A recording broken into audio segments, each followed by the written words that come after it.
प्रेरित चरित अध्याय 16 पद संख्या 22 से 34 तक। उनके विरोध में भीड़ भी एकत्र हो गई। तब न्यायकर्ताओं ने कपड़े उतरवाकर उन्हें कोड़े लगाने का आदेश दिया। उन्होंने पौलुस और सीलस को खूब पिटवाया और कारापाल को बड़ी सावधानी से उनकी रखवाली करने का आदेश देकर उन्हें बंदीगृह में डलवा दिया। कारापाल ने ऐसा आदेश पाकर उन्हें भीतरी बंदीगृह में रखा और उनके पैर काठ में जकड़ दिए। आधी रात के समय जब पौलुस तथा सीलस प्रार्थना करते हुए ईश्वर की स्तुति गा रहे थे और कैदी उन्हें सुन रहे थे, तो एकाएक इतना भारी भूकंप हुआ कि बंदीगृह की नींव हिल गई। उसी क्षण सब द्वार खुल गए और सब कैदियों की बेड़ियां ढीली पड़ गई। कारापाल जाग उठा और बंदीगृह के द्वार खुले देखकर समझ गया कि कैदी भाग गए हैं। इसलिए उसने तलवार खींचकर आत्महत्या करनी चाहिए। किंतु पौलुस ने ऊंचे स्वर से पुकार कर कहा, अपनी हानि मत कीजिए, हम सब यहीं हैं। तब कारापाल चिराग मंगाकर भीतरी दौड़ा और कांपते हुए पौलुस तथा सीलस के चरणों पर गिर पड़ा। उसने उन्हें बाहर ले जाकर कहा, सज्जनों, मुक्ति प्राप्त करने के लिए मुझे क्या करना चाहिए?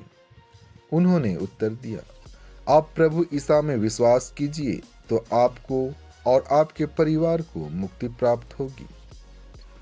इसके बाद उन्होंने कारापाल और उसके सब घर वालों को ईश्वर का वचन सुनाया।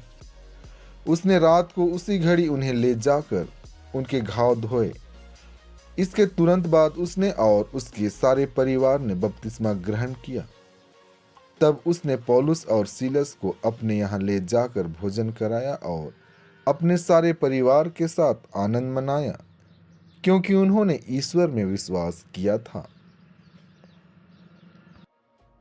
संत योहन आज का पवित्र सुसमाचार अध्याय 16 पद संख्या 5 से 11 तक। अब मैं उसके पास जा रहा हूँ जिसने मुझे भेजा, और तुम लोगों में कोई मुझसे यह नहीं पूछता कि आप कहाँ जा रहे हैं।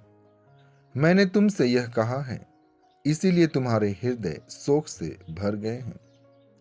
फिर भी मैं तुम लोगों से सच कहता हूँ, तुम्हारा कल्याण इसमें है कि मैं चला जाऊं। यदि मैं नहीं जाऊंगा तो सहायक तुम्हारे पास नहीं आएगा। यदि मैं जाऊंगा तो मैं उसे तुम्हारे पास भेजूंगा।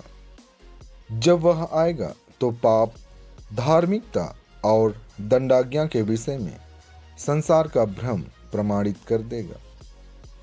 पाप के विषय में, क्योंकि वे मुझ में विश्वास नहीं करते। धार्मिकता के विषय में, क्योंकि मैं पिता के पास जा रहा हूं और तुम मुझे और नहीं देखोगे। दंडाज्ञा के विषय में, क्योंकि इस संसार का नायक दोषी ठहराया जा चुका है। आमीन।